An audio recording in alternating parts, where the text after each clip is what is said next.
Our next speaker is Jeff Jorge. Did I say it right? I don't think I said his name right, but Jeff was actually born in Brazil, hit the road at the age of 15, and lived abroad and learned 4 languages in the process. So he's got quite a story. In addition, he has started and been with many Fortune 500 companies and currently is the VP of Business Development at Billhighway. But that's just the tip of the iceberg. He's also a triathlete. So he's going to be sharing his stories with you today about his triathlete experiences. Come on up. How you guys doing? Good. Well, my name is Jeff George. I have been an amateur triathlete now for a few years, and I've picked up a few lessons along the way that I wanted to share with you guys. For those of you who are not familiar with triathlons, these are events, they're races, and they combine 3 disciplines: swimming, cycling, and running, that take place one after the other non-stop. The distances vary pretty widely from 16 miles all the way to over 140 miles for an Ironman.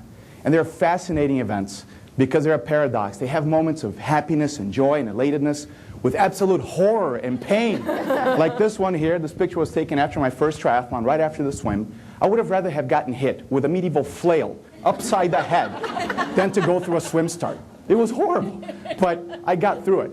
And I finished the event, and when I crossed the finish line, I was elated. It was a transformational experience for me. I've done quite a few events since. I've learned a lot about myself, but also picked up a few lessons regarding both personal and business that I want to share with you guys today. So starting with the swim, you're there at the swim start. You got your family, your friends, you got other groups going in front of you. Your mind is racing. Don't zigzag. Aim for the buoys, sight. But there's something much bigger, much more profound happening behind all of this. And that's the fact that you put out a goal to complete a triathlon. And that goal is about to become a reality. And most of us know the power of goal setting, right? But when you take a goal, you set it, and you share it with other people, it takes on a whole other meaning. And that's one of the things that I got out of this whole experience is, yes, set a goal, but share it with others. Because when you do, that outward commitment is kind of a contract between you and those people, which not only helps to build that network of supporters, that really helps to further push you to get that goal done. It kind of shames you into getting it done. Then from the swimming, you go into the bike, which is well more than just pedaling. You want to go as fast as possible. After all, it's a race.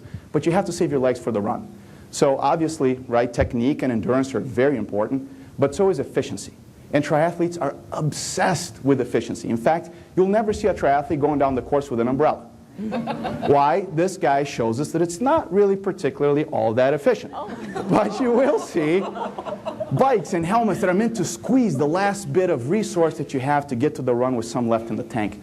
And that was a lesson that I learned, is become more efficient. So whether you're using the Covey method with your smartphone to get the most out of your day, maybe some of you here as an association already use Billhighway to make your finances and accounting significantly more efficient.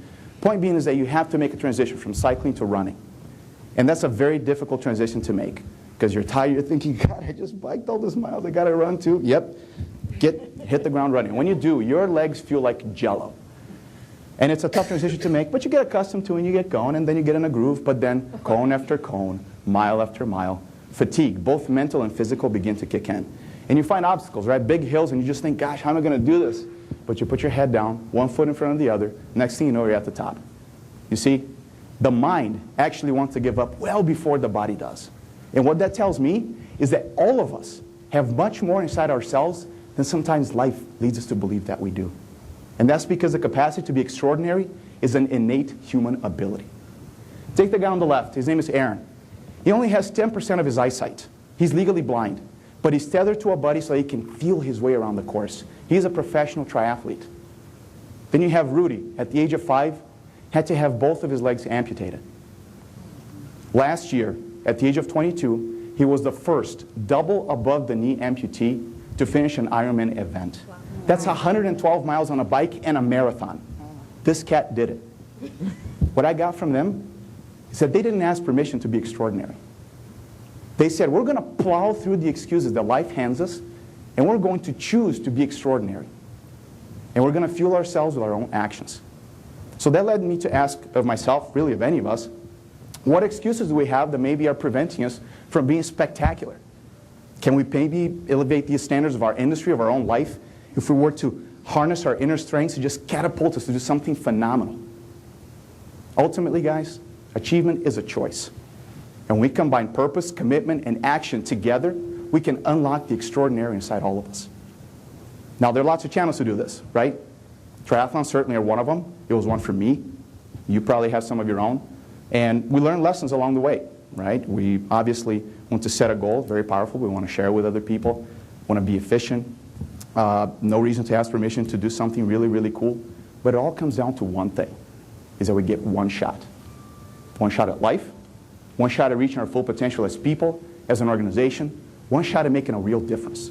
And that the lessons that we learn matter much more when we can enjoy the journey and make it count. Thank you so much, everybody. I'm Jeff Jorge.